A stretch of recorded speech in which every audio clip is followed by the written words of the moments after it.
चलो बस स्प्रिंग वाले क्वेश्चंस कर रहे थे ना, तो स्प्रिंग में और अच्छे क्वेश्चंस कैसे बनते हैं देखो। मान लो यहां पर एक स्प्रिंग है एक ब्लॉक है जिसका मास है m2। यहां पर एक ब्लॉक है m1। m1 ब्लॉक पर मिनिमम कितना फोर्स लगाऊं कि m2 कुछ भी हो। इसका स्प्रिंग कांस्टेंट के ले लो। Find out the minimum force applied on m1 such that, मैं लिख देता हूं क्वेश्चन यहां, find minimum force applied on m1 for which m2 lifts up irrespective of their mass।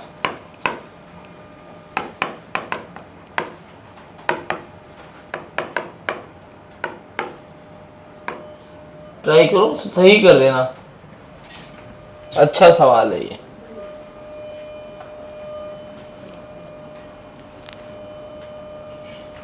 ये सब तुम्हारे कॉन्सेप्ट्स के लिए ही सवाल है।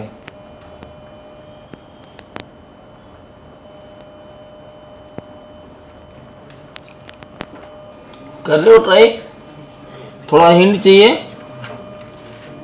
हिंट चाहिए क्या? क्यों?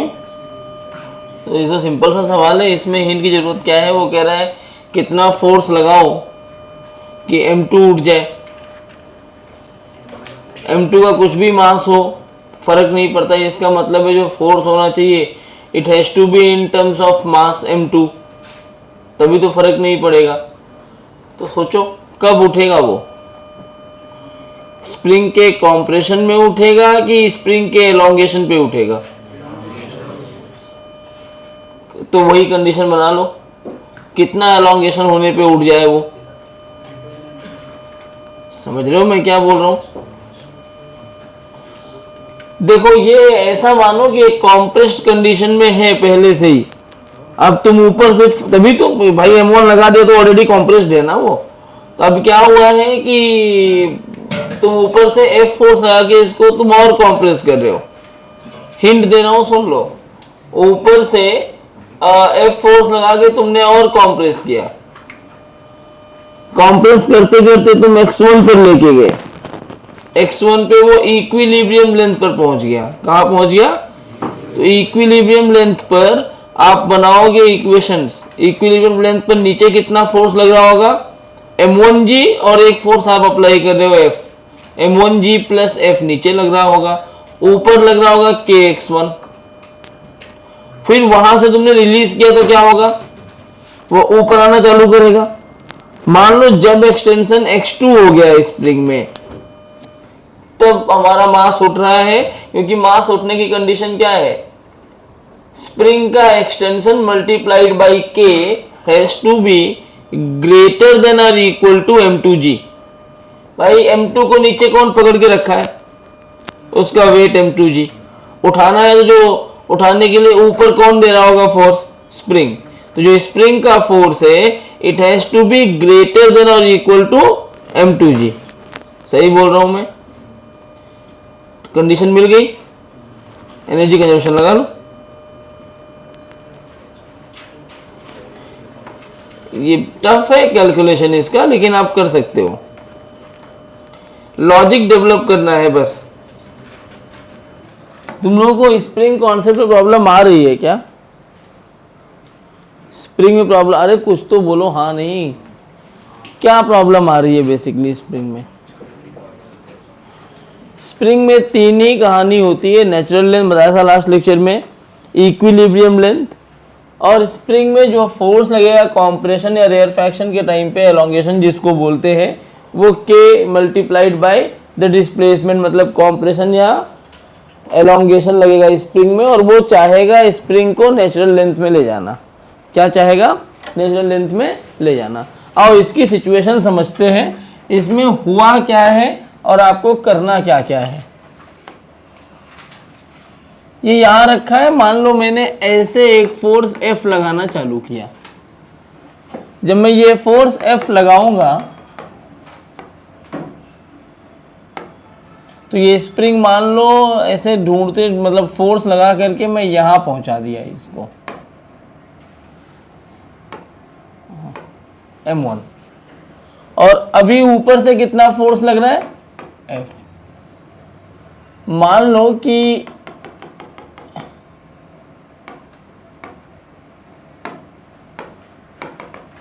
ये जो लेंथ है ये है x1, तो इस पॉइंट पे नीचे कितना फोर्स लग रहा होगा, उसका मास, सॉरी उसका मास मल्टीप्लाइड बाय ग्रेविटी, और ऊपर से एक फोर्स F लगाया, ये भी लग रहा होगा। यहां कौन सा फोर्स लग रहा होगा, और ये मान लेते हैं इसका भाई मैं दबा रहा हूं तो हर एक पॉइंट पे इक्विलिब्रियम लेंथ होगा ना। मान लो मैं x1 दबा, क्योंकि ये ब्लॉक ऊपर कब उठेगा, अगर ऐसा बोला है इररिस्पेक्टिव ऑफ देयर मासेस, तो इसका मतलब ये नहीं है कि यहां मैं M1 रखूंगा अपने आप कॉम्प्रेस हो जाएगा, अपने आप कॉम्प्रेस होके वो एलोंगेट होगा तो खाली इसी लाइन पे ऐसे घूमेगा ना, ये बहुत भारी मास होगा तो उठेगा ही नहीं। इसको उठाने के लिए क्या चाहिए, ये ब्लॉक तभी उठेगा जब मुझे यहां कोई एक्सटर्नल फोर्स लगाना पड़े। ये जो वर्ड लिखा है ना, इसका मतलब समझना, अगर दोनों के मासेस में सिग्निफिकेंट डिफरेंस है तो आप काम कर सकते हैं, लेकिन अगर M2 5 किलो हो गया और M1 हो गया 50 किलो, तब आपको एक बाहर से फोर्स लगा के और कॉम्प्रेस करना पड़ेगा, तब छोड़ोगे तो इसे फटाक से ऊपर उठेगा, तो नीचे वाला ब्लॉक हवा में उड़ सकता है। मेरी बात समझ पा रहे हो? इसलिए इसने बोला है irrespective of their masses. Olympiad का क्वेश्चन है ये, इंडियन फिजिक्स ओलंपियाड होता है ना, एनएससीपी का क्वेश्चन है, जो बेसिकली ओलंपियाड का लेवल 2 होता है। इसके बाद आपका आईपीएचओ ही आता है, अभी ये आईएनपीएचओ जिसको बोलते थे पहले, उसका ही क्वेश्चन है ये। तो हर एक वर्ड का मतलब समझते हुए चलो।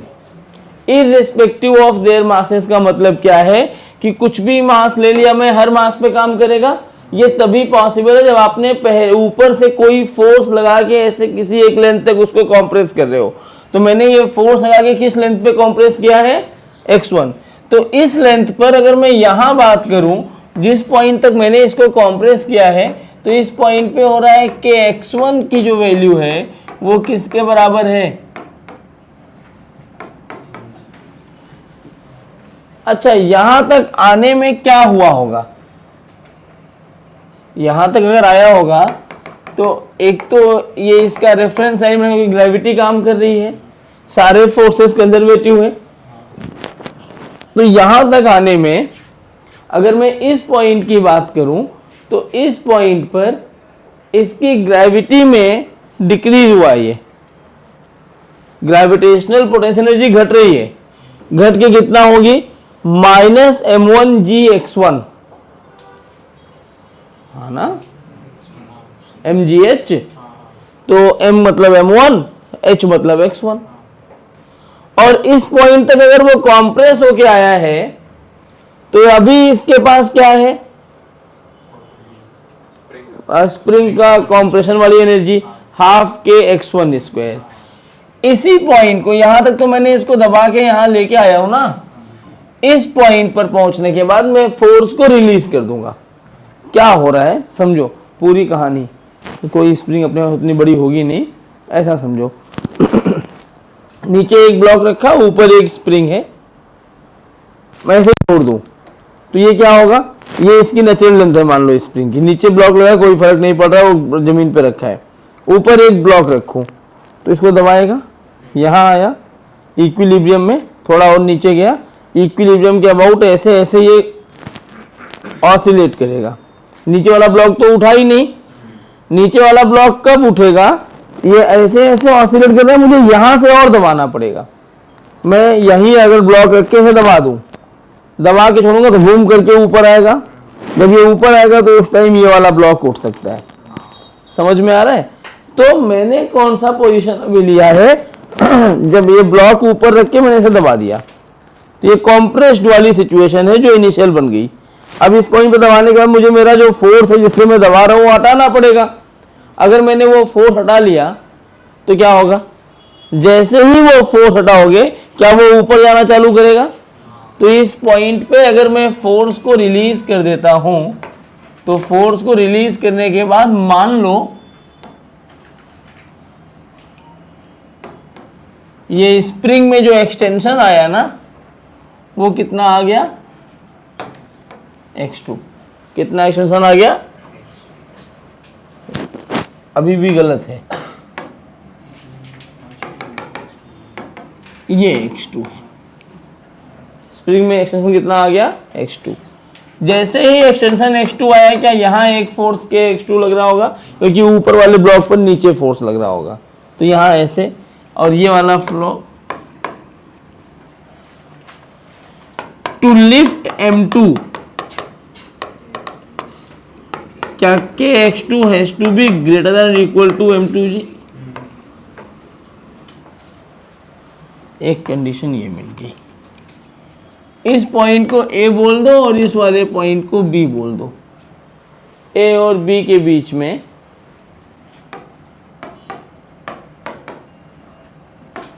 ये दो कंडीशन ही इंपॉर्टेंट है, बस अब खत्म हो गया सवाल। UA plus KA is equal to UB plus KB।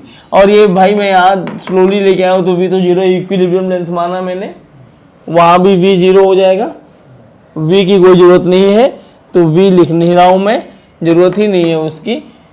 जब पॉइंट A पर है हम लोग, या इसको कई लोग ऐसा भी बोलते हैं कि अगर ये नहीं लिखना है तो ऐसा लिखो, loss in gravitational potential energy plus energy of spring during compression is equal to, जब ऊपर गया होगा तो gain in potential energy, gravitational potential energy plus,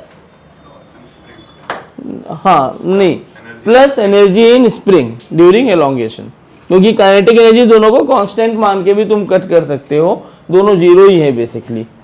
तो अगर मैं U लिखना चाहूं A पॉइंट पर, taking this as reference line, तो क्या ये लिखा जाएगा minus mgx1 plus half k x1 square plus 0, और ऊपर गए तो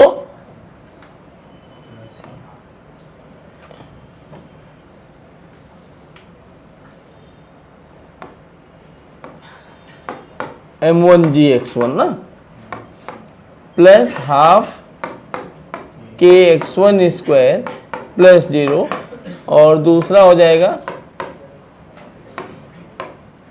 m1gx2, क्योंकि हाइट किसकी रेफरेंस लाइन से ऊपर नीचे हो रही है, इसको तो हमने जस्ट लिफ्ट कराना, मिनिमम फोर्स चाहिए तो ये इक्वल होना चाहिए ना, मिनिमम फोर्स के लिए तो ये वाली वैल्यू इक्वल होनी चाहिए, प्लस हाफ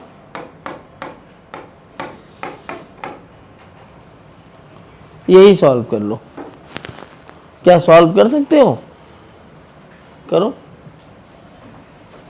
मेरा फोन किधर गया,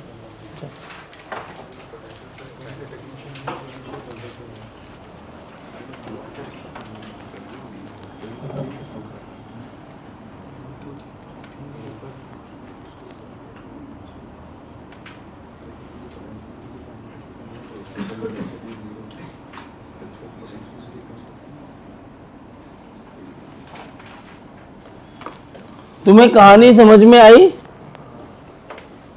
लॉजिक कहां तक था, क्या यही इतना लॉजिक का पार्ट था, अब तो आगे कैलकुलेशन है ना। तुम्हें फोर्स पूछा है तो एक रिलेशन तुम्हें मिला भी है, फोर्स अगर मुझे कहीं के x1 माइनस m1g मिल जाएगा तो मैं F लिख सकता हूं उसकी जगह पे, और वो लाएंगे कैसे, वो यहां तुम्हें देखना पड़ेगा।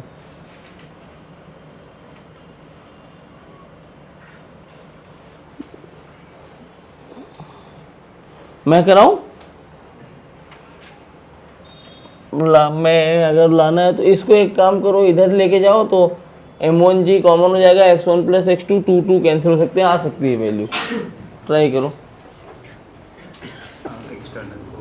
मैं फोर्स आगे कॉम्प्रेस करके छोड़ दूंगा तभी वो करके ऊपर जाएगा। तभी लगाया था तो अभी मेरे को माइनस m1 प्लस m2g आ गया। तो वो गलत है,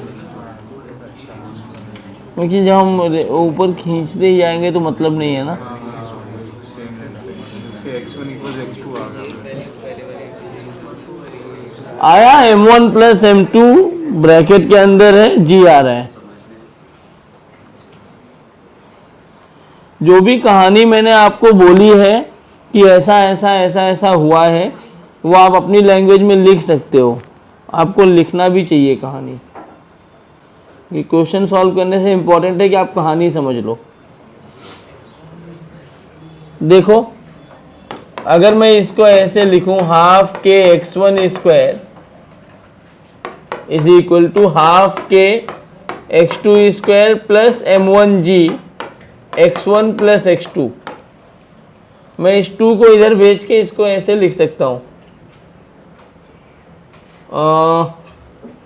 के x1 square is equal to के x2 square plus 2 m1g x1 plus x2। मैंने क्या किया, यहाँ 2 से मल्टीप्लाई किया और 2 से डिवाइड किया, फिर 2 को कैंसिल कर दिया। ठीक है, फिर मैं इसको ऐसे लिखूं, k कॉमन ले लूं तो ये x1 square minus x2 square is equal to 2m1g x1 plus x2। देखो तुम्हारे सामने बनता जा रहा है कंडीशन। ये बन जाएगा x1 plus x2 x1 minus x2, तो ये प्लस वाला पार्ट तो कैंसिल हो जाएगा।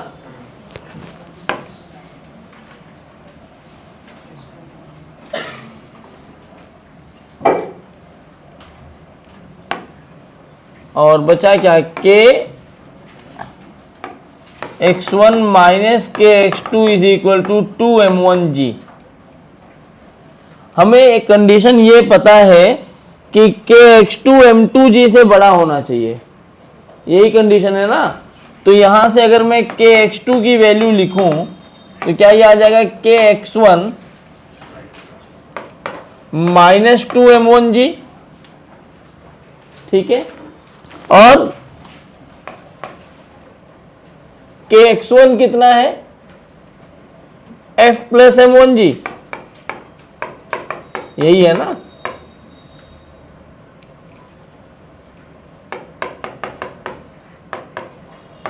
माइनस 2m1g, या यहां से आ जाएगा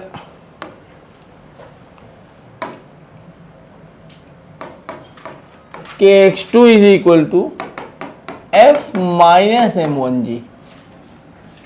सही है क्या, कोई दिक्कत? लेकिन लिफ्ट कराना है तो के x2 बड़ा होना चाहिए किससे, m2g से। इसका मतलब है f minus m1g has to be greater than m2g। f की value m1 plus m2 into g। ये जनरल कंडीशन हुई, बट मिनिमम फोर्स पूछा है, तो f की वैल्यू इससे कम लगाओगे तो नहीं होगा, इतना फोर्स तो आपको चाहिए ही चाहिए। तो प्योर कैलकुलेशन बेस्ड सवाल है। लॉजिक क्या लगा कि इन रिस्पेक्टिव ऑफ, अब यहाँ पे क्या हो रहा है, जब मैं फोर्स की बात करूंगा तो मुझे यहाँ पे मास भी दिख जाएगा m2, तो ऊपर कितना भी ब्लॉक रखा हो कोई फर्क ही नहीं पड़ेगा, क्योंकि जो फोर्स लगाओगे तुम्हारे फोर्स में m2 तो अपने आप आ जाएगा। अगर अपने आप ये m2 आ रहा है मेरे फोर्स में, इसका मतलब ये है कि कुछ भी हो, क्या फर्क पड़ता है, मैं जो फोर्स लगाऊंगा उसकी कैलकुलेशन में ही m2 आ गया है। तो ऊपर मैं 1 किलो का रख के नीचे 5 किलो का रखूं, 25 किलो का रखूं, हर केस में ये ऑसिलेट कर सकता है। समझ आया? चलो और सवाल लिखते, जल्दी जल्दी नोट करो। लिखो, spherical ball of mass m, a spherical ball of mass m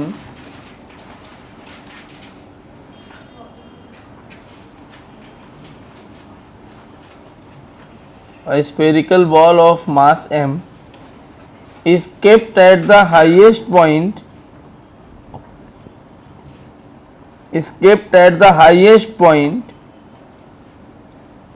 between two fixed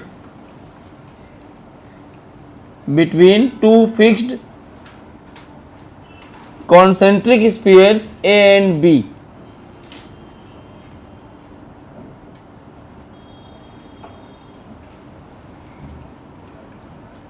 As shown in the figure.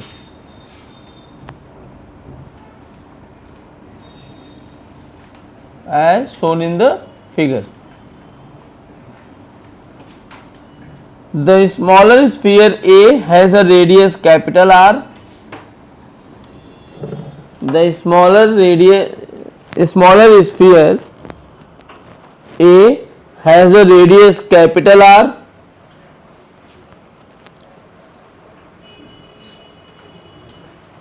And the space between the two spheres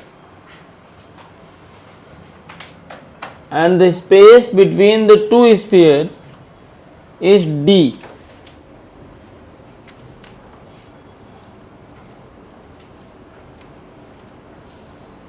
Small d है हाँ. The ball has a diameter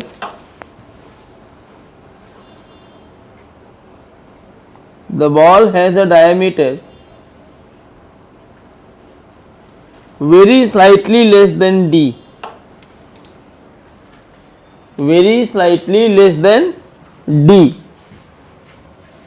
All the surfaces are smooth.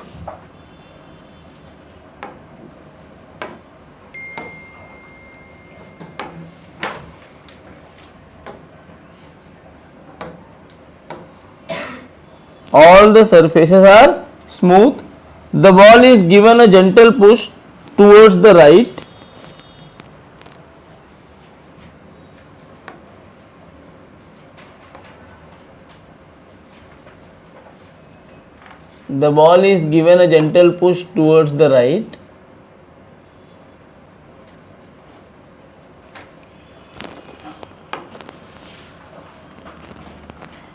The angle made by the radius vector of the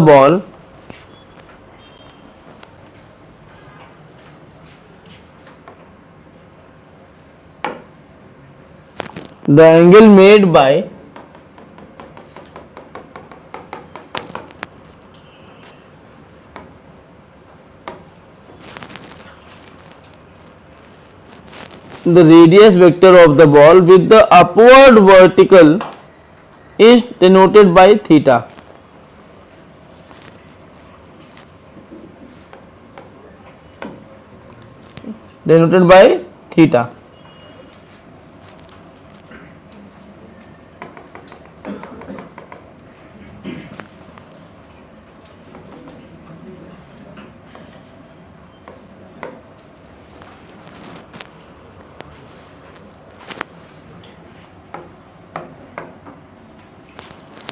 लिखा.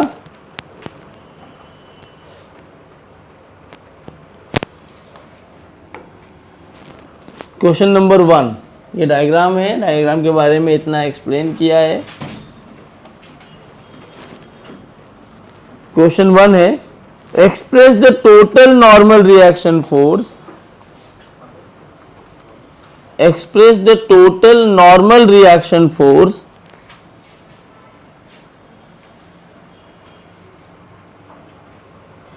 Exerted by the spheres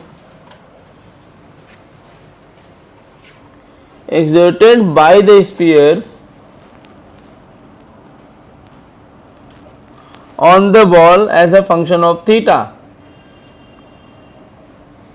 Express the total normal reaction force exerted by the spheres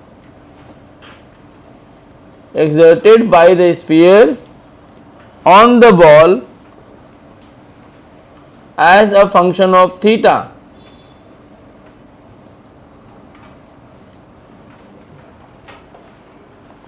दूसरा सवाल है, let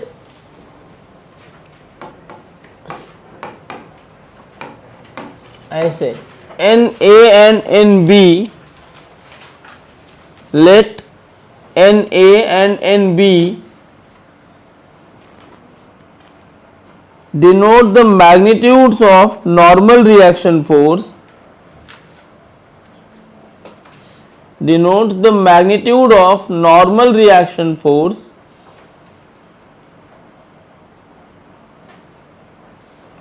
on the ball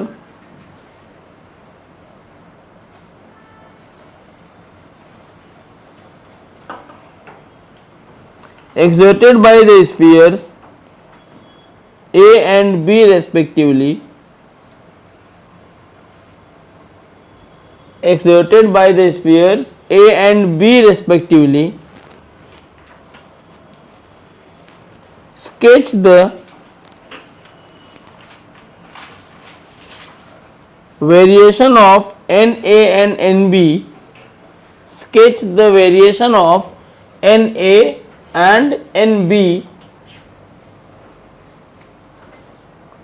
as function of cos theta, as function of cos theta in the range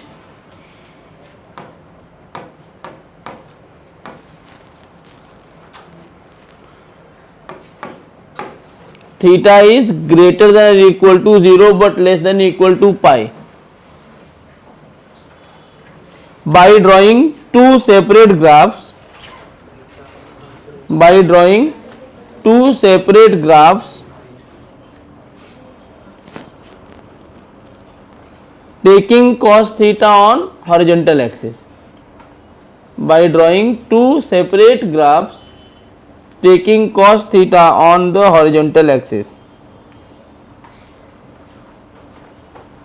चलिए अब try करिए।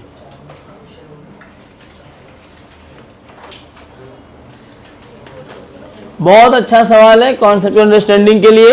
मैं last lecture भी बोला था, फिर बोल रहा हूं, मैं ये मान के पढ़ा रहा हूं कि आप WP के रिवीजन कर चुके हैं, जो आपके नोट्स में लिखा हुआ है वो कर चुके हैं। यहां आके मैं अच्छे सवाल ही कराऊंगा।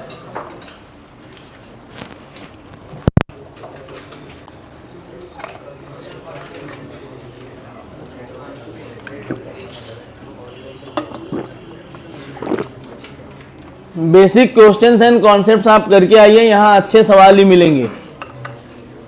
एक का नॉर्मल रिएक्शन कम होगा, दूसरे का बढ़ जाएगा ना, कहाँ लीव करेगा वो? दो दो स्पीयर लगाया ना। वेरी लेस देन का मतलब क्या होता है? और अगर नहीं भी लग रहा है तो भी नहीं गिरेगा। जिस पॉइंट पे नीचे वाले स्पीयर का सर्कल छोड़ेगा उस टाइम पे ऊपर पकड़ लेगा, लेकिन वो लेस देन होगा तब होगा। चलो मैं कराता हूं, देखो बातें शुरू, बातें स्टार्ट कर दो। एक बात बताओ, ये स्फीयर का सेंटर यहां आएगा क्या? अगर ये डिस्टेंस d है तो क्या ये वाला डिस्टेंस हो जाएगा d/2? उसने बोला है एक स्लाइड जग देके यहां से छोड़ दिया हमने, मतलब इस पॉइंट की वेलोसिटी क्या 0 दिया हुआ है, तो यहां पहुंचेगा तो ऐसे एक वेलोसिटी भी रखेगा ये, और ये जिस सर्कल में घूम रहा होगा वो ये वाला सर्कल है। सही बात है? तो इस सर्कल में ये ऊपर से कितना हाइट नीचे आ चुका है ये निकालो पहले। ये कितना हाइट नीचे आ गया है, मतलब बेसिकली वो हाइट नहीं है,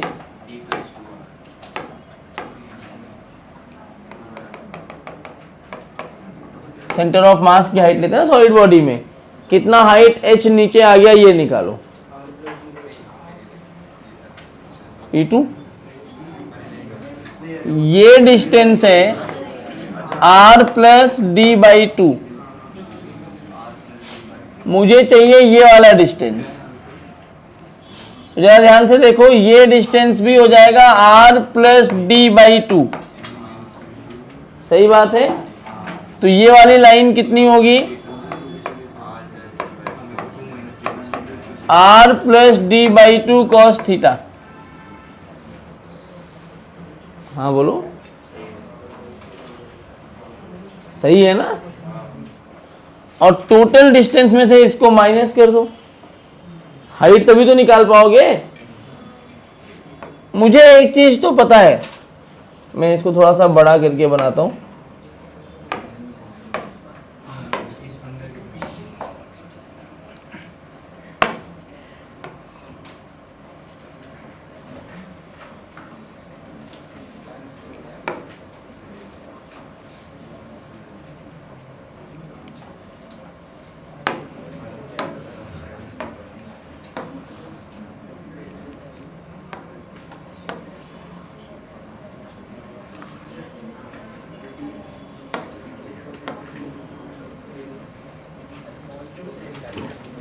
ऐसा है, यहां से इसको छोड़ा मैंने और ये मेरा यहां कहीं पे पहुंच गया है थीटा एंगल पे। ये वाला रेडियस अपने को आर दिया है, ये थिकनेस है डी। इस पॉइंट पे मैंने ये मान लिया। होता क्या है वर्टिकल सर्कुलर मोशन में, अगर आपको याद होगा तो एक वर्टिकल सर्कुलर मोशन में ये वाला है, इसको हम लोग पढ़े थे कि अगर शेल होगा तो क्या होगा, जहां पे u की वैल्यू √4gr आई थी कि it will never leave the circle वाला पॉइंट। जब यहां से चलेगा तो सबसे पहले किसको सपोर्ट, ऊपर रहेगा तो किसको सपोर्ट करके चल रहा होगा, वो नीचे वाले स्फीयर को। किसको कर रहा होगा, स्लाइटली लेस देन का मतलब ये है कि ऊपर से बहुत थोड़ा सा कांटेक्ट छोड़ा हुआ है, लेकिन थोड़ी जगह है यहां से। तो अभी नॉर्मल ऐसे ऊपर लग रहा होगा, यहां से चलते चलते चलते चलते चलते चलते यहां आया, यहां भी नॉर्मल अभी इधर ही लग रहा होगा। एक ऐसा पॉइंट आएगा जहां पर नॉर्मल इधर लगेगा, मतलब अब छोटा है, इसका मतलब ये है कि एक नॉर्मल ऊपर वाला भी लगा रहा हो कि बिल्कुल कांटेक्ट बना के चल रहा है, बहुत थोड़ा सा डिफरेंस है। एक नॉर्मल ऊपर वाला भी लगा रहा है, लेकिन नेट नॉर्मल किधर है इसमें, इस पॉइंट पे ऊपर। और अभी हम अभी यहां पर भी हम मानते हैं कि ऊपर ही है। एक ऐसा पॉइंट आएगा जहां पे ये नीचे हो क्या रहा होगा, जब आगे बढ़ रहा है नीचे वाले का नॉर्मल कम होता जा रहा होगा, अंदर वाले स्फीयर का, लेकिन ऊपर वाला नॉर्मल बढ़ता जा रहा होगा। तो कुछ पॉइंट तक ये नॉर्मल बाहर लगेगा, कुछ टाइम के बाद ये ऐसे यहां आ गया होगा। इस टाइम पर क्या हो गया, ये इस टाइम पर ये नॉर्मल किधर लगने लगेगा, ऐसे अंदर की तरफ। यही होता है ना, तो तुमसे जो सेकंड क्वेश्चन पूछा है उसमें यही पूछा, जो ग्राफ का वेरिएशन पूछा है वो यही पूछा है कि अंदर वाले स्फीयर के लिए अलग ग्राफ बनाओ, बाहर वाले स्फीयर के लिए अलग ग्राफ बनाओ। तो जब ये इस पॉइंट पर आप देख रहे हो कि इस पॉइंट पे ये है, तो इसका mg ऐसे नीचे लग रहा होगा, लेकिन सेंटर तो ये वाला पॉइंट है, इसकी वेलोसिटी इस पॉइंट पे v है, तो net force acting toward centre में ये लाइन चाहिए, और ये तुम्हें थीटा दिया है, यही है ना, ये थीटा, तो ये भी थीटा, सही है क्या। तो mg का ये कंपोनेंट कितना हो गया, तो क्या मैं ऐसे लिखूंगा क्या, mg cos theta minus n is equal to mv square by r. ये जो n है, this is not due to sphere 1 और 2 in this case, this is the net normal acting on the body. क्या है ये, net normal acting on the body. तो मतलब इस पॉइंट पे अगर देखा जाए, वही चीज मैं यहां रेप्लिकेट करूं, तो mg नीचे लग रहा है, ये वाला एंगल थीटा हुआ, तो ये आ गया mg cos थीटा, और टोटल नॉर्मल मान लो ऐसे बाहर की तरफ है, इस पॉइंट पे वेलोसिटी v ऐसे है। तो इस अगर यहां देखा जाएगा तो ये अपने को ऐसा दिखेगा कि net force acting toward centre, जो इसको स्फीयर में चलाने की कोशिश कर रहा है, वो कितना है, mg cos थीटा, ठीक है, mg cos theta minus n is equal to mv square by r. यही n अपने को निकालना है। अब n निकालने के लिए क्या चाहिए होगा, अपने को v चाहिए होगा, क्या चाहिए होगा, v। तो एक तो इक्वेशन ये बन गया। यहां r की वैल्यू कितनी होगी,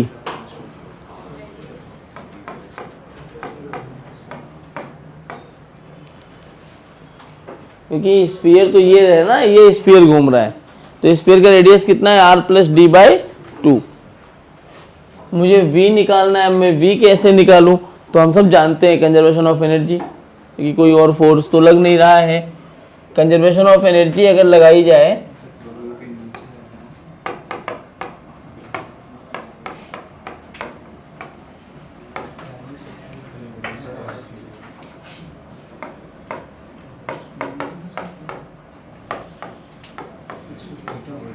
अगर तुम चाहो तो कंजर्वेशन ऑफ एनर्जी के बिना भी कर सकते हो, लेकिन वो लॉजिकली गलत हो जाएगा।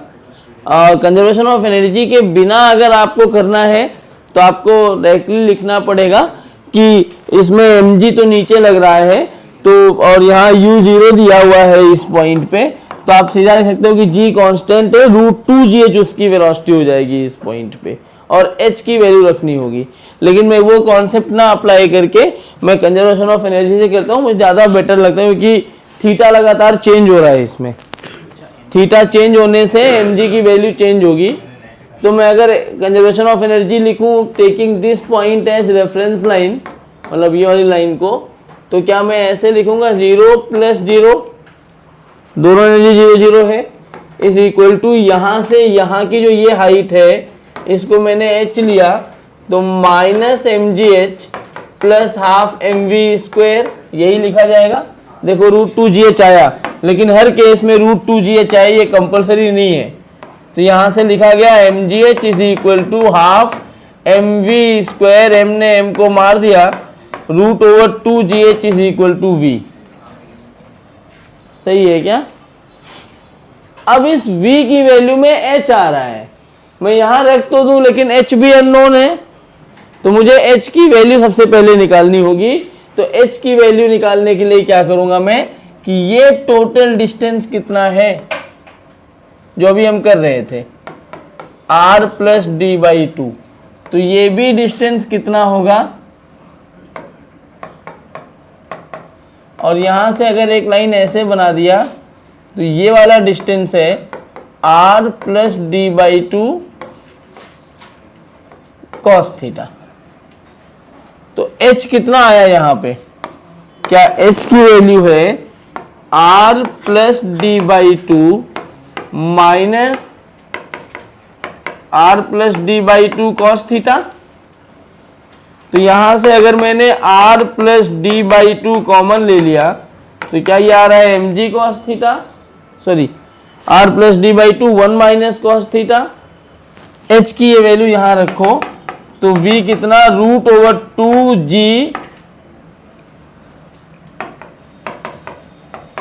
r + d/2 1 - cos theta. इन दोनों को सॉल्व करके आपको नॉर्मल मिल जाएगा। कैसे मिलेगा नॉर्मल, देखो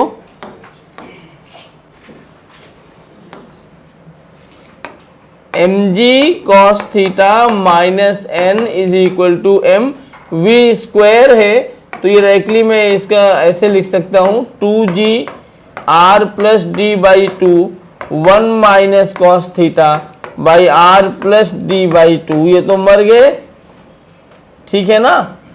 नॉर्मल चाहिए, इसको इधर ले आ दो, तो नॉर्मल की वैल्यू कितनी आ गई, नेट नॉर्मल ये बन जाएगा 2mg - 2mg cos थीटा, और ये इधर आएगा तो 1 mg और मिल जाए, नहीं अच्छा mg cos थीटा, देखो ये पूरा इधर गया, तो -2mg + 3mg cos थीटा, नहीं +2mg cos थीटा, तो n की वैल्यू आई 3mg cos थीटा -2mg, या नेट नॉर्मल आ गया, mg कॉमन ले लो, जितना ये टफ दिख रहा था उतना टफ है नहीं। कहाँ गया आंसर, अच्छा मैंने इरेज कर दिया, ये आंसर यही आया था क्या, समझ में आया क्या? जितना कठिन लैंग्वेज में ये लिख के तुम्हें घुमाया है, क्या उतना टफ है ये सवाल? बहुत आसान था, कहीं का नहीं है, सब कहीं का जरूरी नहीं है।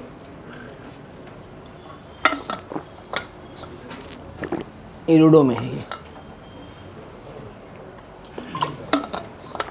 यहाँ जो भी सवाल उठाऊंगा मैं सारे स्टैंडर्ड बुक होंगे, जो 30 मार्कान बुक होती है, मतलब सिंगेज के ऊपर वाली जितनी भी बुक्स हैं उनसे ही सवाल उठा के दूंगा मैं। चाहे वो अनुराग मिश्रा हो जाए, यूनिवर्सिटी फिजिक्स हो, या फिर एक आती है प्लान्सेस करके उसकी बुक हो, कोई भी हो, सजाना हो, इरोडो हो, क्रोटो हो, इनकी ही सवाल उठाऊंगा मैं। इसलिए तो मैं बार बार बोल रहा हूँ कि ये लेक्चर उनको ही फायदेमंद होगा जो WPE रिवाइज करके आएंगे।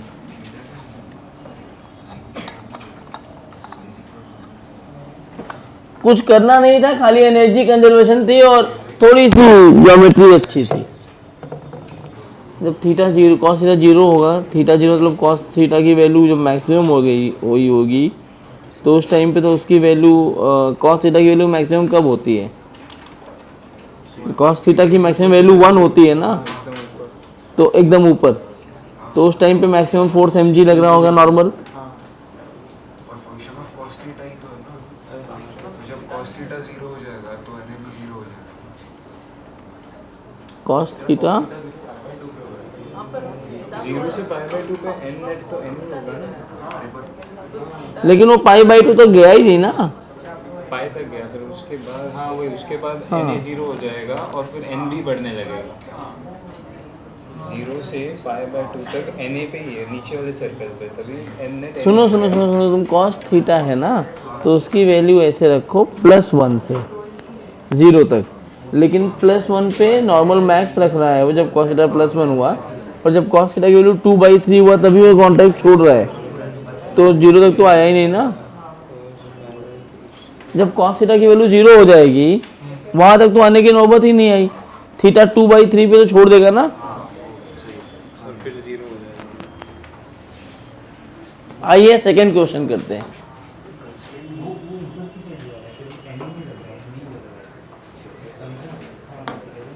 देखो आज तो बहुत स्लो हो गया लेक्चर, 2 क्वेश्चन में 1 घंटा हो गया। काउंट मत करना, ये एडवांस का लेक्चर है कि आज 4 क्वेश्चन हुए, 5 क्वेश्चन हुए, स्लो चल रहा है। एडवांस के जितने भी क्वेश्चन होंगे, हर क्वेश्चन में तुम इसमें भी देखो तुम्हें बहुत सारे लॉजिक्स मिलेंगे, इसके पहले वाले लेक्चर में भी लॉजिक्स बहुत डेवलप होंगी, ये याद रखना बस। सेकेंड क्वेश्चन करने के लिए ग्राफ बनाना है अपने को। एक बात बताओ, अभी जो मैंने कंडीशन बताई वही होगा ना कि स्फीयर पहले नीचे वाले के सपोर्ट में रहेगा और फिर ऊपर वाले के सपोर्ट में रहेगा। तो मैं ये बोलता हूं कि n की जो वैल्यू आई अपने पास वो कितनी है, mg 3 cos थीटा -2।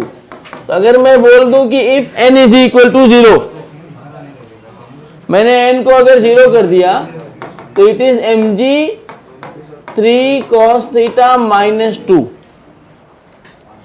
यहां से cos थीटा क्या आएगा, देखो mg 0 हो गया, 2/3, cos थीटा की वैल्यू कितनी आ गई, 2/3। अब जरा ध्यान से देखना, अगर थीटा की वैल्यू या cos थीटा के टर्म में लिख रहे हो, तो अगर cos थीटा की वैल्यू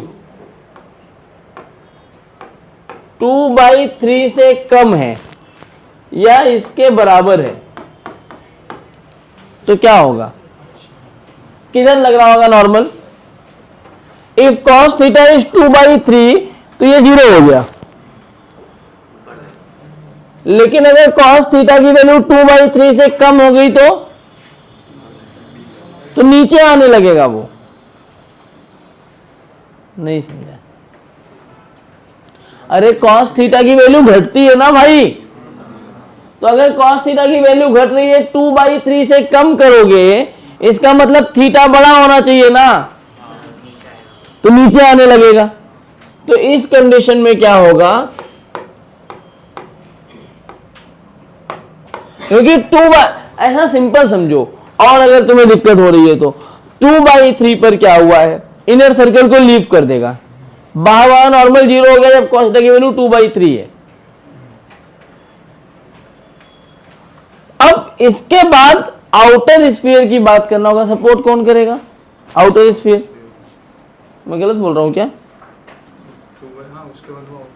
थीटा की वैल्यू cos इनवर्स 2/3 से कम हुई तो क्या होगा, तो वो इनर स्फीयर के कॉन्टैक्ट, तो इनर स्फीयर के कांटेक्ट में ही रहेगा ना।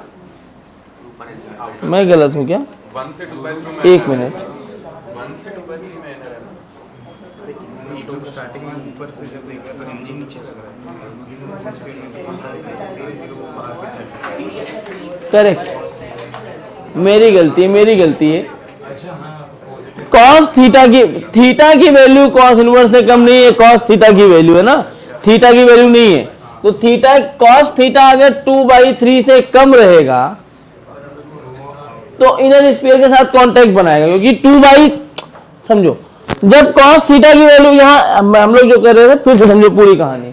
अगर ये कॉस थीटा की वैल्यू जो 2/3 है यहां रखा जाए तो ये वाली वैल्यू कब है, जब नॉर्मल ऐसे बाहर की तरफ लग रहा है, मतलब बेसिकली इनर स्फीयर की बात हो रही है। किसकी बात हो रही है? इनर स्फीयर की। जब इनर कांटेक्ट छोड़ेगा तभी तो आउटर पकड़ेगा कांटेक्ट। तो इनर कांटेक्ट कब छोड़ रहा है? जब cos थीटा की वैल्यू कितनी है? 2/3। सोचो यहां 2/3 रख दिया तो ये 0 हो रहा है। 2/3 से कम वैल्यू रखोगे तो क्या ये पॉजिटिव आएगा? 2/3 से कम वैल्यू 1/2 होता है। रख के देख लो, कोई भी एक वैल्यू रख के देख लो। 1/2 का मतलब 3/2 माइनस दिस। सही बात है क्या? गलत तो नहीं बोल रहा हूं मैं? तो अगर cos थीटा की वैल्यू 2/3 से कम हुई तो क्या हो रहा है? कांटेक्ट नहीं छोड़ रहा है ना। कांटेक्ट वो कब छोड़ेगा? जब cos थीटा की वैल्यू कितनी हो जाए? 2/3। 2/3 से ज्यादा वैल्यू रख के देखो, n पॉजिटिव कब आ रहा है?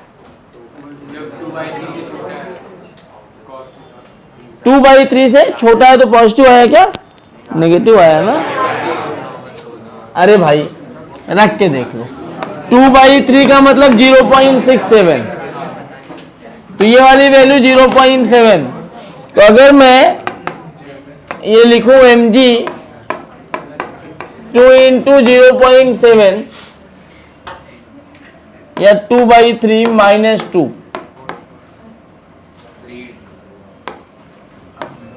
तो n कितना आ गया? 0। 2/3 से कम रखो,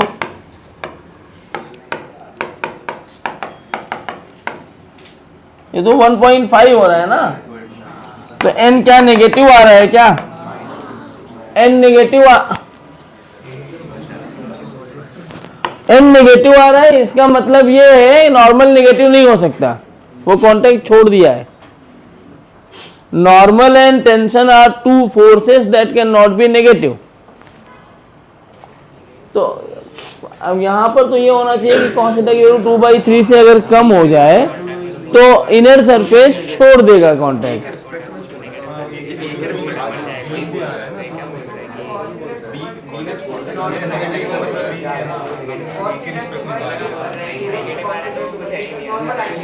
अरे ऐसा नहीं है, अगर ऐसा नहीं है कि एक्ट नहीं करेगा।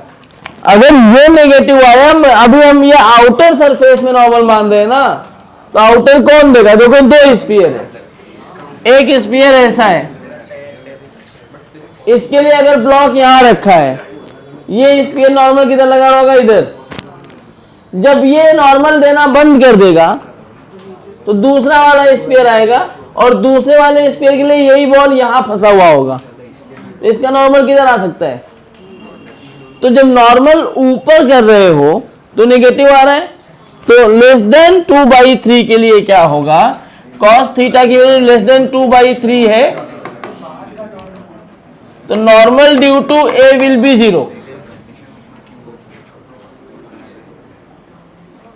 नहीं समझा क्या? अरे वही तो यहां समझाया, नॉर्मल नेगेटिव हो रहा है 2/3 से कम वैल्यू पर। तो अगर 2/3 से कम वैल्यू पर 0 नेगेटिव आया, मतलब इनर स्फीयर सपोर्ट नहीं कर रहा होगा, तो कौन सपोर्ट करेगा? Outer sphere. तो इनर स्फीयर का नॉर्मल 0 हो गया, आउटर स्फीयर का नॉर्मल कितना हो जाएगा? mg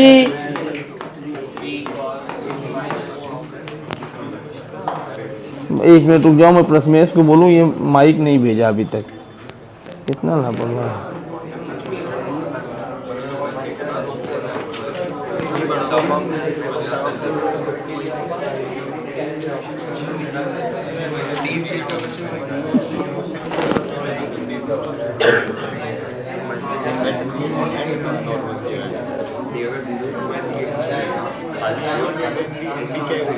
हेलो, माइक भेजा नहीं यार। हाँ चाय मैं ले लूँगा, माइक कहाँ है, मैं खुद ले लेता हूँ।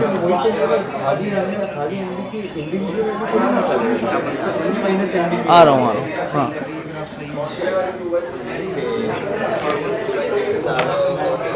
ए भाई सुनो, एक सवाल मैं और लिख दे रहा हूँ, आगे मैं ये डिस्कस करता हूँ। मैं थोड़ा माइक लेके आ जाऊं। आवाज बंदी आगे मैं करता हूं, जगह छोड़ देना इसके ग्राफ के लिए।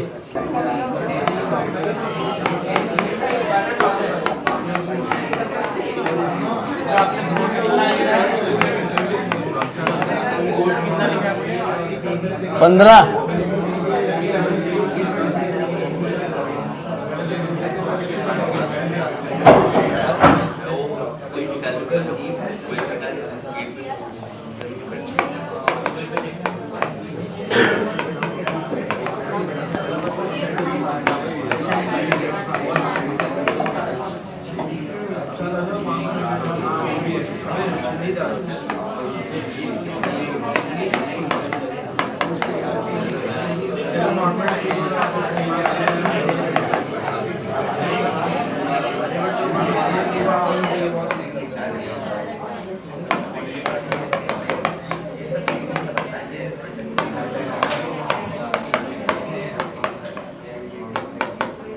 Maximum extension spring.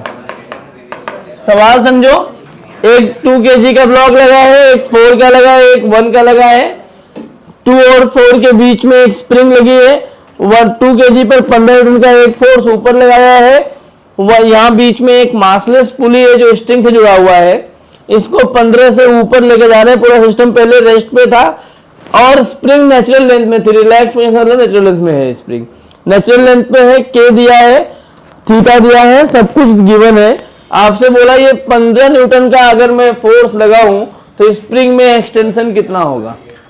आप ट्राई करिए, मैं थोड़ा माइक चेंज करके आया।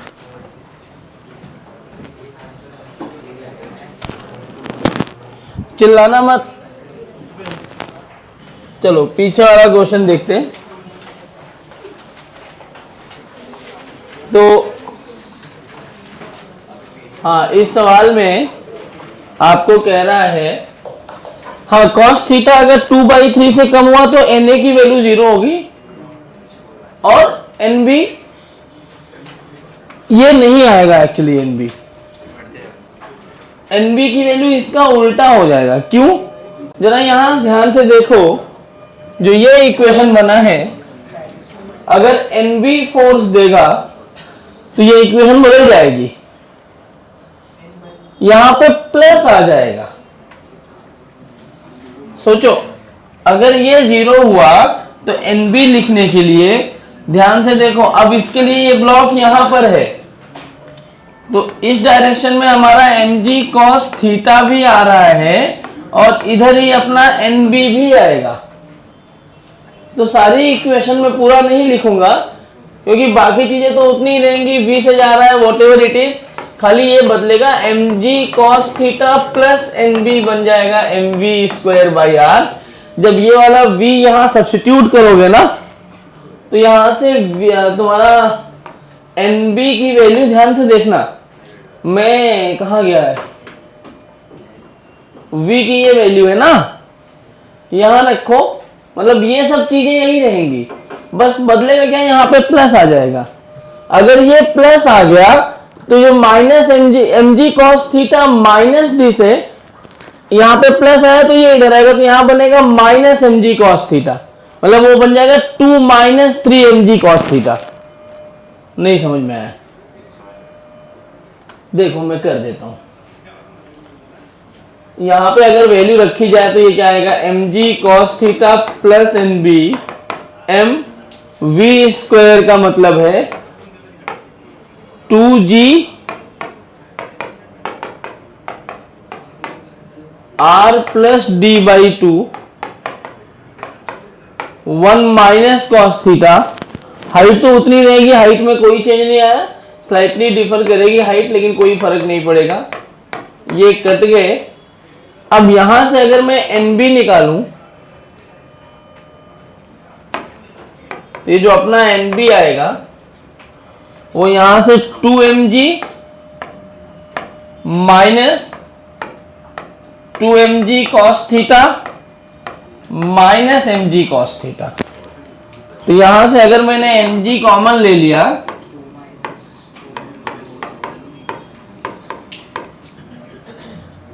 समझा क्या? कोई दिक्कत? तो NB इतना काम करेगा कब? जब cos थीटा की वैल्यू 2/3 से कम। और जरा ध्यान से देखो नॉर्मल और cos थीटा। अब cos थीटा को x एक्सिस बोलने की बात किया है तो this graph is y proportional x। कौन सा ग्राफ है ये? स्ट्रेट लाइन ग्राफ बनेगा। तो स्ट्रेट लाइन ग्राफ बनाना है तो ये मैंने लिखा cos थीटा, इधर लिख दिया नॉर्मल। ये वाली वैल्यू अपने पास 2/3 है, इधर कहीं पे -1 आएगा cos थीटा, इधर कहीं पे +1 आएगा। This is the range of cos theta. सही बात है। cos थीटा की वैल्यू 2/3 से कम रखने पर क्या होगा वही बताना है। एक बात बताओ, जब cos थीटा की वैल्यू 0 होगी, cos थीटा की वैल्यू, या ऐसा सोचो cos थीटा की वैल्यू 2/3 है, जब cos थीटा की वैल्यू कितनी है 2/3, तो नॉर्मल कितना है 0 है। तो cos थीटा 2/3 पर नॉर्मल की वैल्यू 0 आएगी। ठीक, ये वाला पॉइंट 2/3 से कम रखते जाओ। cos थीटा की वैल्यू अगर मैंने 0 कर दी तो ये कितना हो गया 2mg। भाई मैं इसका ग्राफ बना रहा हूं पहले केस का, जब cos थीटा लेस देन 2/3 है। तो जब मैं क्या बोल रहा हूं कि जब cos थीटा की वैल्यू 2/3 है तो नॉर्मल कितना है? अरे cos थीटा 2/3 पे नॉर्मल 0 है। cos थीटा की वैल्यू 0 कर दो तो ये कितना हो जा रहा है 2mg। मतलब जब cos थीटा यहां होगा तो ये कहां होना चाहिए 2mg पर, मतलब ये वाली वैल्यू कहीं पर। सही बात है।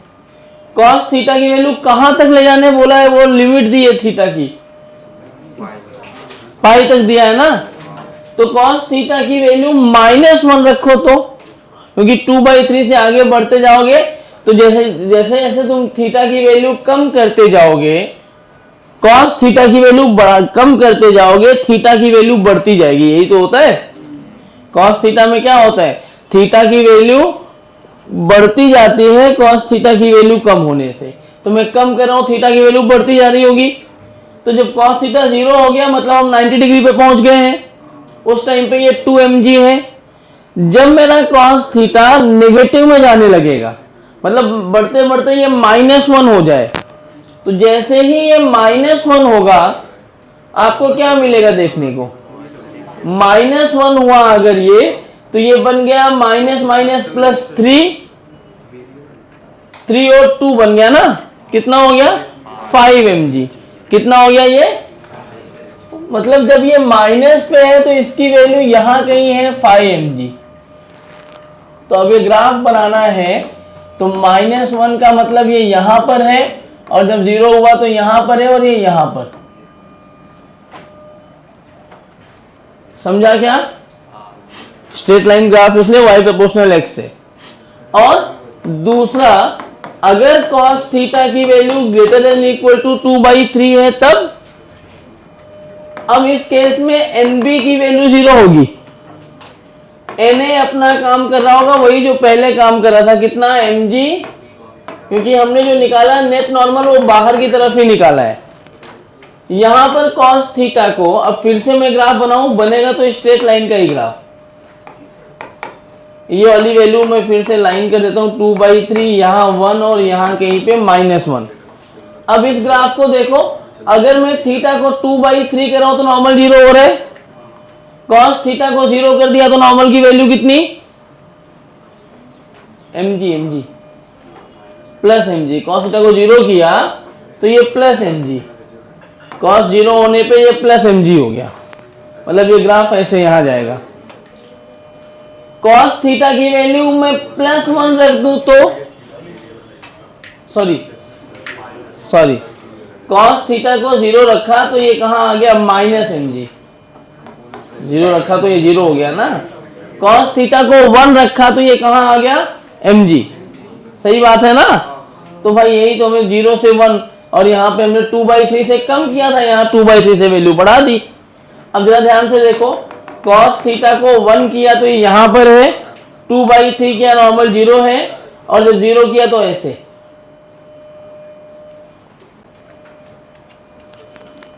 थोड़ा सा प्रॉब्लम होगा अगर आपके बेसिक्स में थोड़ी दिक्कत है, तो ये ग्राफ वगैरह आपको आने चाहिए,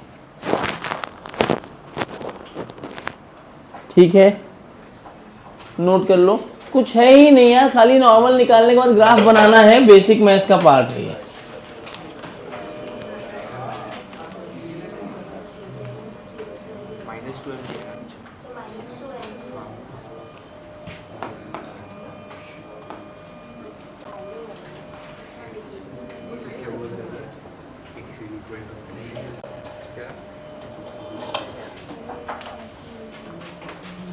ये बड़े छोटे वाले में कंफ्यूज मत होना। जैसे देखो मैं कंफ्यूज हूं, मैंने तुरंत यहाँ जाके बेस इक्वेशन में चेक करके देख लिया कि क्या हो रहा है।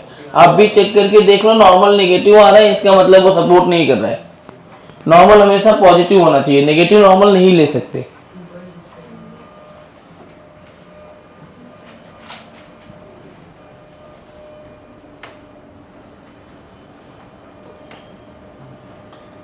देखो मैं फिर बोल रहा हूँ, इसको अदरवाइज मत लेना प्लीज़, मैं किसी को पॉइंट आउट नहीं कर रहा हूँ, लेकिन आपका टाइम बहुत इम्पोर्टेंट है।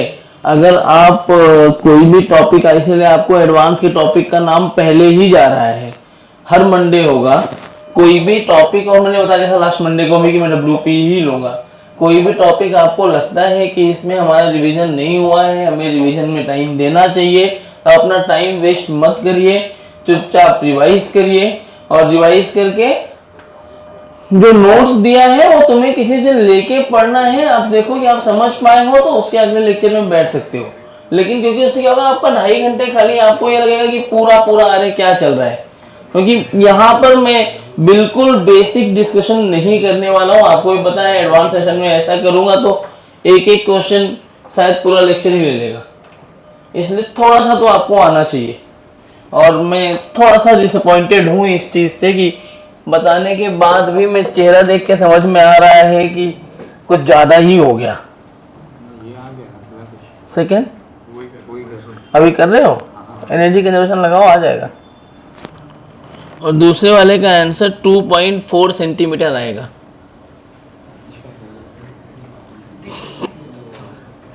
उसमें तुम लोग कहाँ गलती कर रहे होगे, सुनो क्या पूछा क्या है। एक्सटेंशन ना सबको रेस्ट रिलीज किया है, तो बाय डिफ़ॉल्ट जो पुली लगी है, पुली स्टेशनरी है, लेफ्ट मतलब रेस्ट पे है, इंक्लाइन प्लेन से बधी हुई है ना पुली, तो जो नीचे वाले ब्लॉक का एक्सेशन होगा वही तो इसका भी होगा, इन दोनों का एक कॉमन होगा। लेकिन जो दूसरा वाला ब्लॉक लगा हुआ है जो स्प्रिंग से कनेक्टेड है, उसका एक्सेलरेशन अलग होगा। और एलोंगेशन पूछा है स्प्रिंग में, बेसिकली स्प्रिंग को एलोंगेट कौन करवा रहा होगा, तो रिलेटिव 2 तरीके हैं। एक तरीका तो ये है कि आप रिलेटिव एक्सेलरेशन निकाल लीजिए, जिस एलोंगेशन के लिए कौन रिस्पॉन्सिबल है, जो स्प्रिंग से एकदम टॉप पे जुड़ा हुआ ब्लॉक है, तो उस ब्लॉक का एक्सेलरेशन निकाल लीजिए विथ रिस्पेक्ट टू ये पुली वाला पूरा सिस्टम, वो एक्स का फंक्शन आ जाएगा आपको। और फिर आप ए एक्स का फंक्शन मिल गया तो a is equal to v d v by d x. पहले रेस्ट रिलीज किया गया तो यू जीरो वी जीरो हो जाएगा मैक्सिमम एलोंगेशन के लिए, यहाँ 0 से x लिमिट रख दो, आंसर आ गया। एक तो ये तरीका है। दूसरा तरीका है कंजर्वेशन ऑफ एनर्जी। मान लो स्प्रिंग में एलोंगेशन x हुआ होगा, अब उसमें क्या दिक्कत आएगी तुम्हें कि स्प्रिंग में x हमने मैक्सिमम एलोंगेशन मान लिया। दिक्कत कहाँ होती है समझना, उसके करेस्पॉन्डिंग डिस्प्लेसमेंट और एलोंगेशन लिखना पड़ेगा आपको, जो दोनों और ब्लॉक जुड़े हैं, और वो लिखना इतना आसान काम नहीं है।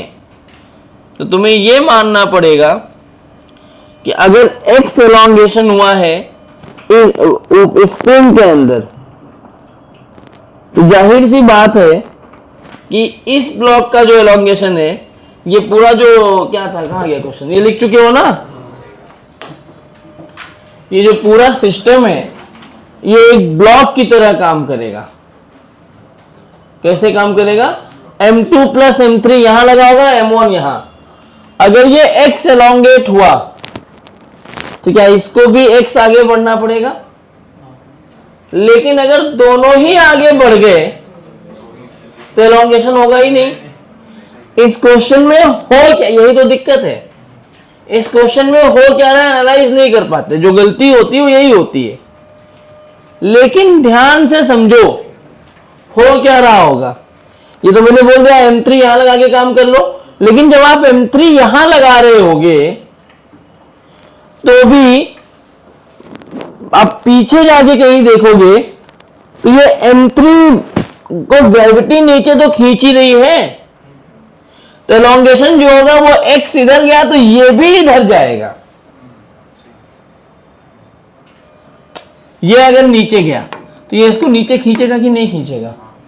यहां से बढ़ी स्प्रिंग बढ़ रही है, यहां तुम बैठे हो, तुम भी इसको खींचे जा रहे हो, तो इधर भी बढ़ी। तो एलोंगेशन एक पार्ट ये वाला दिखा रहे हैं कि दोनों पार्ट मिला के दिखा रहे हैं? जब वर्डेन से करने जाओगे ना यही फंसोगे। आपको उसके लिए क्या करना पड़ेगा? आपको सबसे पहले ये निकालना पड़ेगा उसके लिए कि इसकी वजह से यहां कितना एलोंगेशन आया, तो इस यहां ये कितना डिस्प्लेस होगा, जितना ये डिस्प्लेस होगा उतना ये एलोंगेशन देके जाएगा। फिर इसकी वजह से एलोंगेशन लिखना पड़ेगा। मैं मान लो अगर ऐसे करना है कि मान लो ये वाला x1 एलोंगेट कर रहा है और ये वाला x2 एलोंगेट कर रहा है, तो नेट एलोंगेशन कितना हो जाएगा? नहीं, यही गलत है ना। सोचो, फोर्स की वजह से पूछा है ना, देखो एक्सटेंशन पूछा है वो। मैं पूरा क्वेश्चन पढ़ूं?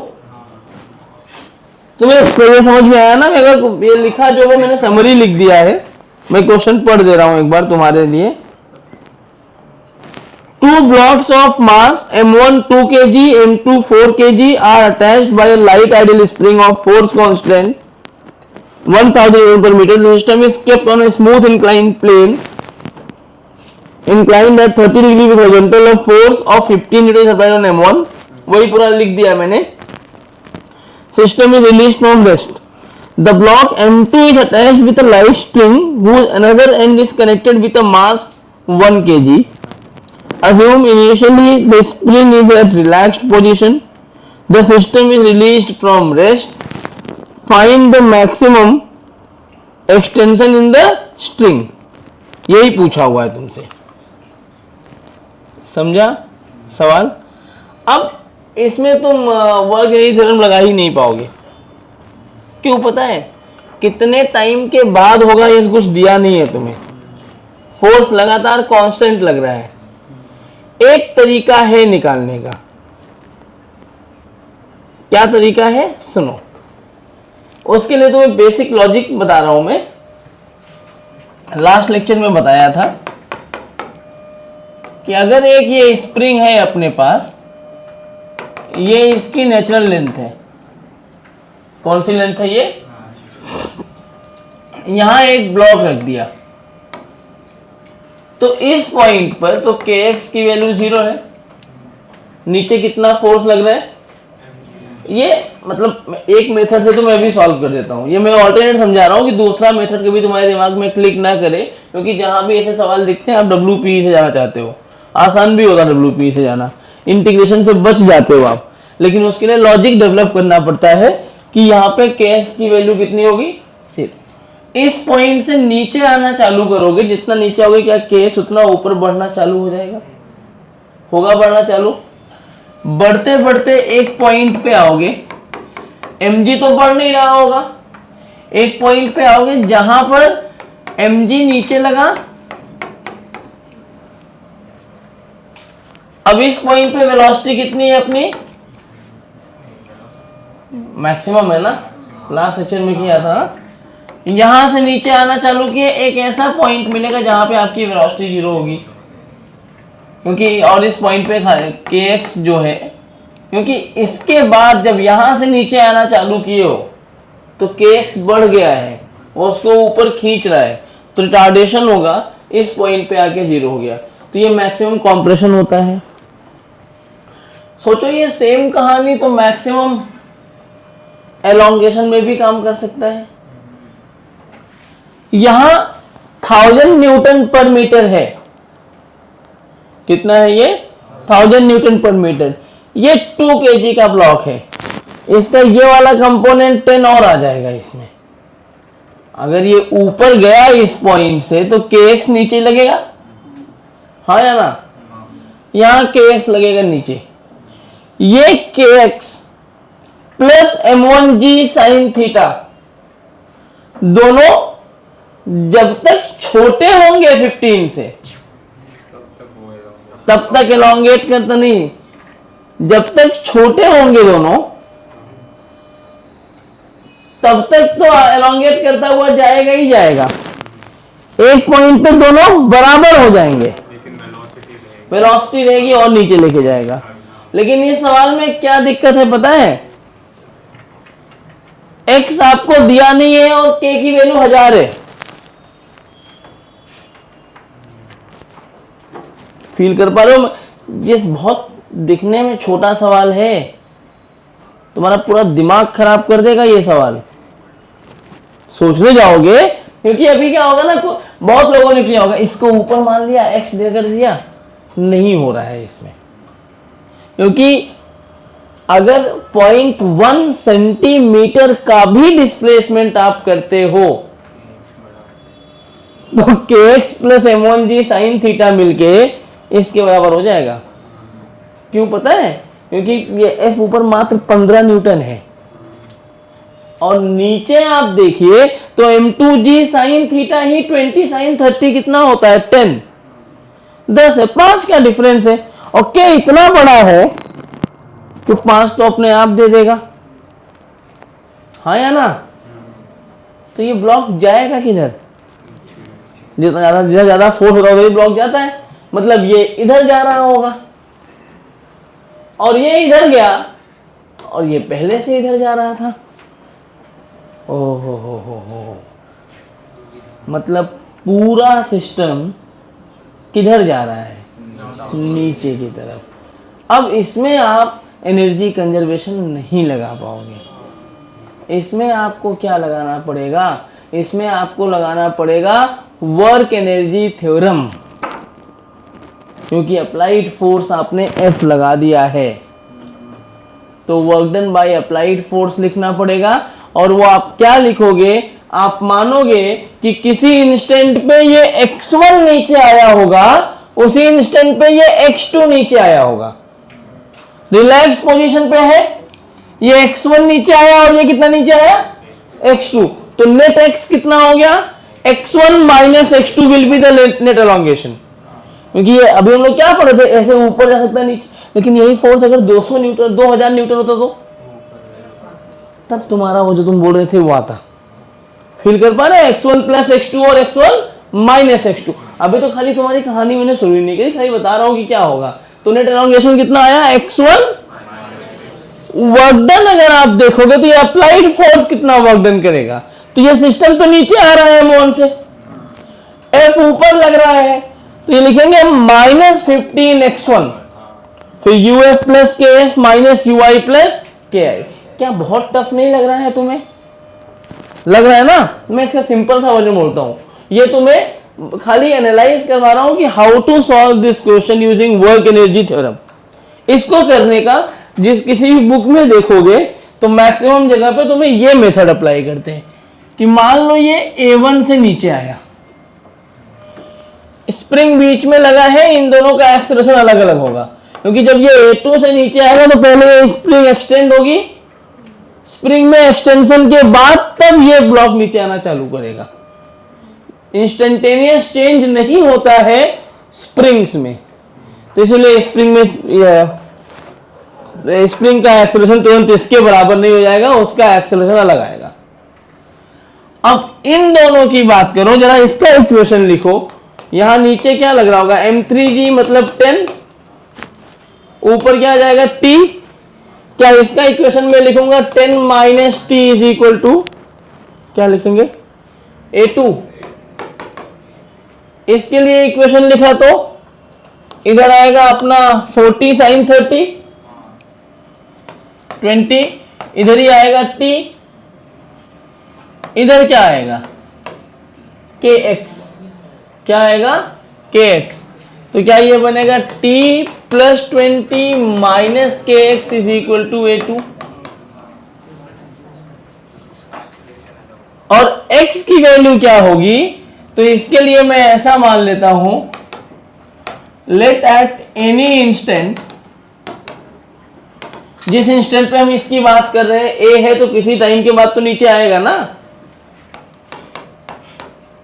elongation in m2 is equal to x1, compression in m1 is equal to x2, therefore जो x होगा वो क्या लिखेंगे हम लोग x1 माइनस, तो x की ये वैल्यू है, मैं सिंप्लिसिटी के लिए इसको x मान के चल रहा हूं अभी। सही बात है, इनको ऐड करो जरा, ये मर गए,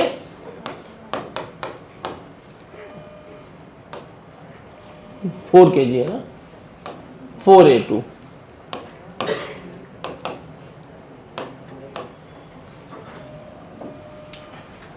ठीक है क्या, कोई दिक्कत बोलो अगर है तो। अब इसके लिए अगर इक्वेशन लिखी गई तो एक तो ये आ गया अपने पास, A1 लिखना है तो क्या लिखोगे, नीचे की तरफ लग रहा होगा 20 साइन 30 मतलब 10, इधर ऐसे 10 लग रहा होगा प्लस kx लग रहा होगा, ऊपर लग रहा है 15, तो 10 प्लस kx माइनस 15, ठीक है, it is equal to 2A1, kx minus 5/2 is equal to A1।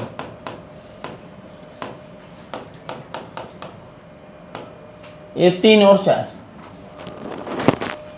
मुझे क्या पूछा है,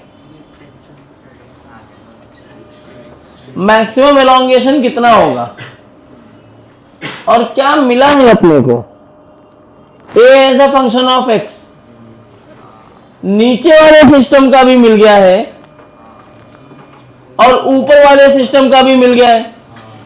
बेसिकली सवाल को खाली कंफ्यूज करने के लिए उसने ये 15 दिया है। 15 का कोई काम अगर 15 नहीं रहा तब भी ऐसे ही सॉल्व करते हैं इसको। अब इस सवाल में पूछा है मैक्सिमम एलोंगेशन किधर कितना होगा। जरा सोचो, स्प्रिंग में एलोंगेशन के लिए कौन जिम्मेदार है, 4 kg की 2 kg? 4 kg। मुझे और आपको पता है एलोंगेशन मतलब separation between two body. Elongation कौन कहता है, सेपरेशन बिटवीन टू बॉडी। कभी भी सेपरेशन की बात करोगे, टाइम की बात करोगे, दे आर फ्रेम इंडिपेंडेंट। यह आपने कहां पढ़ा है, काइनेमेटिक्स में। जब रेफरेंस फ्रेम पढ़ते हो तो रेफरेंस फ्रेम में आपको पढ़ाया जाता है कि distance, displacement, velocity, speed, acceleration, work done, kinetic energy, क्योंकि जिसमें वेलोसिटी है ये सब यूज हो रहे हैं, फोर्स, ये सब फ्रेम डिपेंडेंट होते हैं। लेकिन distance between two points, two fixed position हम सेपरेशन बोलते हैं। Separation between any two point is independent from the frame. और यहां जो एलोंगेशन है ये भी किस बात पे डिपेंड कर रहा है, सेपरेशन किसी दो पॉइंट के बीच में, उसी पर डिपेंड कर रहा है ना। तो जरा देखो सेपरेशन बिटवीन दो पॉइंट के बीच में जो है वो फ्रेम इंडिपेंडेंट है। हो क्या रहा है, ये इसको नीचे लेके जा रहा है और ये भी इसको नीचे लेके जा रहा है। तो ऐसे तो दोनों बॉडी मूव कर रही है, सेपरेशन निकालना बहुत टफ हो जाएगा। तो क्यों ना मैं इस पे बैठ के इसका एक्सेलरेशन निकाल लूं। तो ये निकला था, वो दिखेगा उस एक्सेलरेशन से। तो क्या हो जाएगा, एक्सेलरेशन ऑफ अब इसके रिस्पेक्ट में ये तो रुक गया, यहां बैठ गया तो रुक गया। अब ये अकेला ऐसे आगे जाएगा तो क्या मिल जाएगा तुम्हें, एलोंगेशन, वही हो जाएगा। उसके लिए क्या करना होगा, उसके लिए आपको लिखना पड़ेगा acceleration of m2 with respect to, क्या लिखोगे, और सब सेम डायरेक्शन, उठाओ यार, सब सेम डायरेक्शन में दिख रहे हैं। सब अगर सेम डायरेक्शन में है तो मैं डायरेक्टली इसको ऐसे लिख सकता हूं, acceleration of m2 with respect to m1, a of m2 minus m1 मतलब 30 minus kx by 5 minus of kx minus 5 by 2। कितना आ गया ये, बोलो बेटा कितना आया, 2 मतलब 60 minus 2kx minus 5kx minus 25, 60 minus 25 35, तो 35 minus 7kx कहाँ, अच्छा ये प्लस हो जाएगा क्या, हाँ, तो 60 प्लस 25, ठीक। और कुछ गलती देख लो, ए एक्स का फंक्शन बन गया, ए क्या होता है,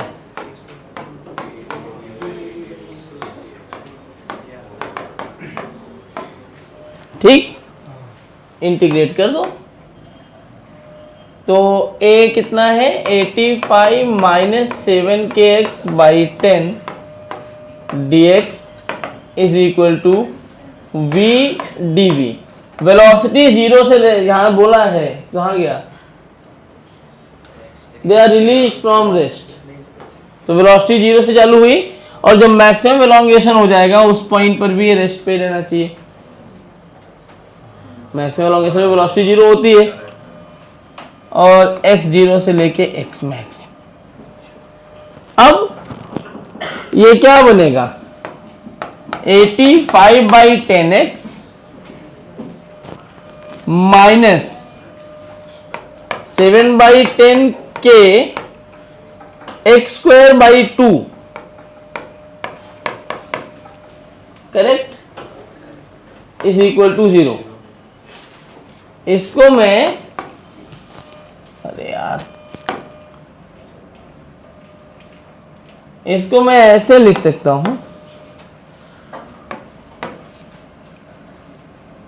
85x by 10 is equal to 7k x square by 10 into 2, 10 cancel हो गया, 85 टू जा 170, एक x ने x को मार दिया, 170 बाई 7000,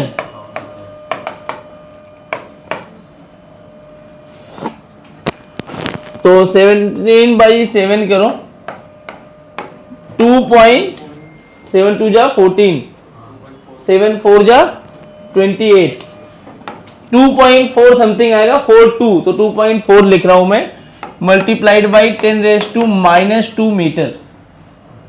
सेंटीमीटर में कितना आ गया ये, आसान सवाल था क्या ये, सब घुसा दिया उसके अंदर। और अभी तो ये शुरुआत है।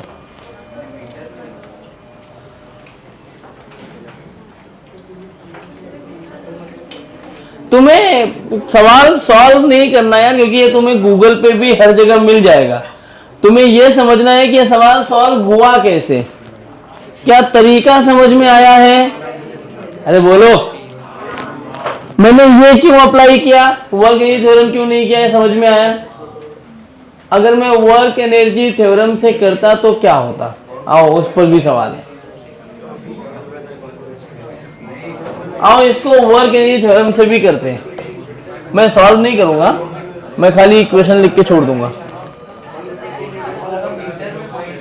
अच्छा एक काम करो, आपने ये एलोंगेशन दिखा दिया, चुप, आपने ये कॉम्प्रेशन दिखा दिया, आप वर्क एनर्जी थ्योरम लगाइएगा घर पे। अच्छा एक बात बताओ, सुनो ध्यान से, अगर मैं बोल रहा हूं, सुन लो, अगला स्टेप तुम्हें करना है घर पे, इसलिए बोल रहा हूं। अगर इसमें एलोंगेशन x1 दिया हुआ है m2 में, तो क्या m3 भी x1 नीचे जाना ही पड़ेगा इसको? किसी भी एक पॉइंट को रेफरेंस पॉइंट बनाओ, किसी भी एक पॉइंट को क्या बनाओ? Reference point, work energy theorem लगा दो। तो ये x2 इसका एलोंगेशन लिखो, x1 इधर, जो फाइनली तुम्हें आंसर आएगा वो आंसर तुम्हारा होगा नहीं, तुम्हें आंसर x1 माइनस x2 करके लिखना पड़ेगा, नेट एलोंगेशन। करोगे घर पे ट्राई? होमवर्क है, वर्क एनर्जी थ्योरम से ट्राई। हो गया ना, आ गया था ना? हाँ वही तो मैं भी बोल रहा हूँ, आ जाएगा। लेकिन दिखाओ उसमें एक पॉइंट है जहां गलती करते हो। ये झाड़ू वाड़ू कौन मारने लगा था भाई? दिखा।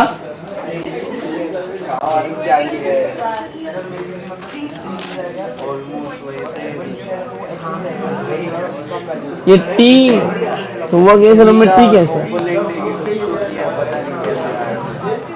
आंसर ला दिए, सही है, लेकिन ये क्या है, तुमने यहाँ पे तो खाली फोर्स लिख दिया ना, डिस्प्लेसमेंट लिखा ही नहीं ना। फोर्स मल्टीप्लाइड बाय डिस्प्लेसमेंट लिखना होता है ना, डिस्प्लेसमेंट किधर भी नहीं लिखा, इसलिए सही आ गया ये, क्योंकि तुमने यहाँ पे मतलब बाय डिफॉल्ट तुमने इसको टू देके वैसे उसको मान के अंड कुछ भी करके आंसर ला दिया है, लेकिन उससे नहीं आएगा। करना WPE में घर पे करना ट्राई। ये पुली के बाहर नहीं आ सकता ना, ये ब्लॉक, ये पुली के बाहर नहीं आ रहा है, तो जब भी पुली पर है तो टेंशन तो इधर ही लगेगा ना, स्लोप पे, क्योंकि रस्सी ढीली तो हो ही नहीं सकती। थीटा तभी चेंज हो पाएगा जब रस्सी ढीली हो जाए।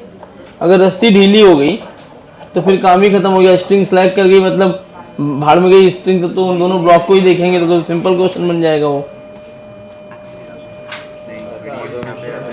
हाँ उतना लेना ही पड़ता है।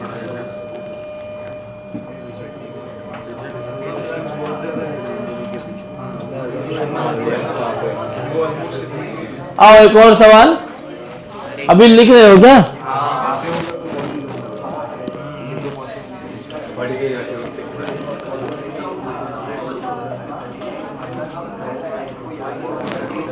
और कराऊं, मरोगे तो नहीं ना? मुझे लग रहा है भाई। आओ एक और सवाल है, चुप।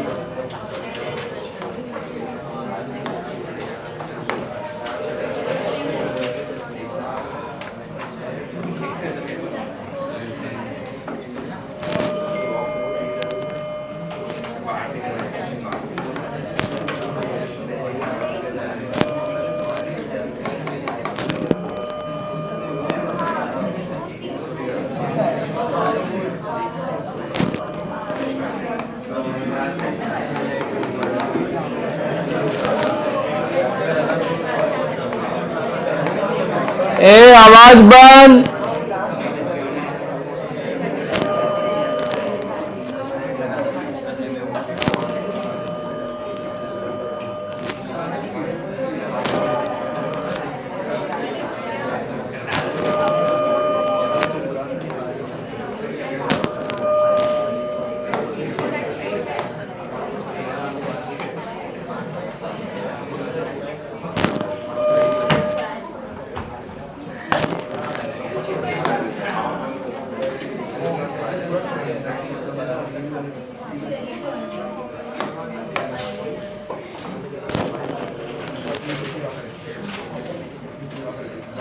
है?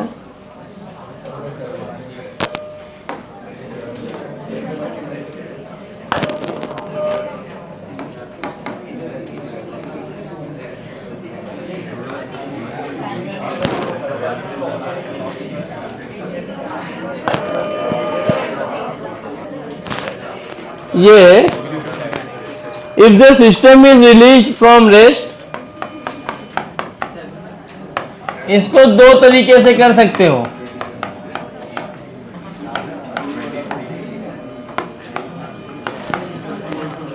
Determine the speed of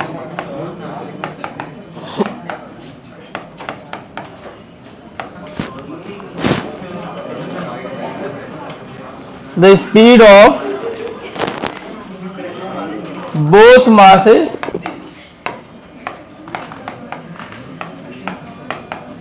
after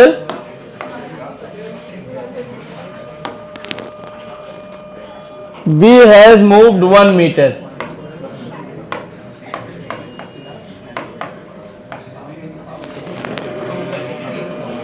Neglect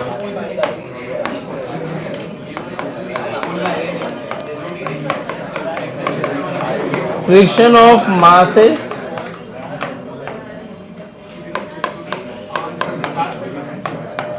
चलिए ट्राई करिए भाई। देखो मैं तुम्हें कितनी बार रोका हूं, बातें नहीं करनी, भगाना ना पड़े मुझे। गीतेश यहां पकड़ खींच के बाहर फेंक दूंगा, बैठने नहीं दूंगा एडवांस लेक्चर में। फिर बात तो तुझे करता, वो पकड़ा गया ना। चिल्ला बहुत लोग रहे थे, लेकिन घूमने के बाद तू ही मिल गया मुझे।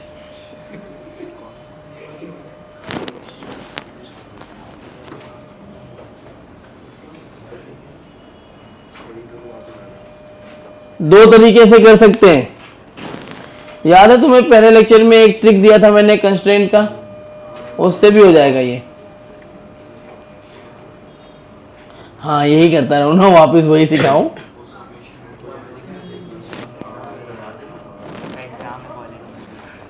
कौन से कॉलेज में? कौन सा एग्जाम है भाई?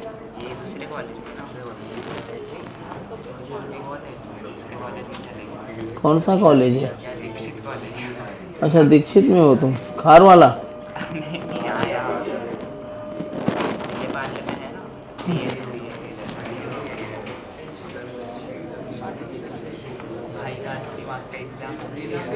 कौन सा? लेके आया ना, hello my name is this, I don't want to study any more, my teachers and parents told me a lot of time that I have potential, I can do it, but I'm not doing. Thank you very much. और निकल आना।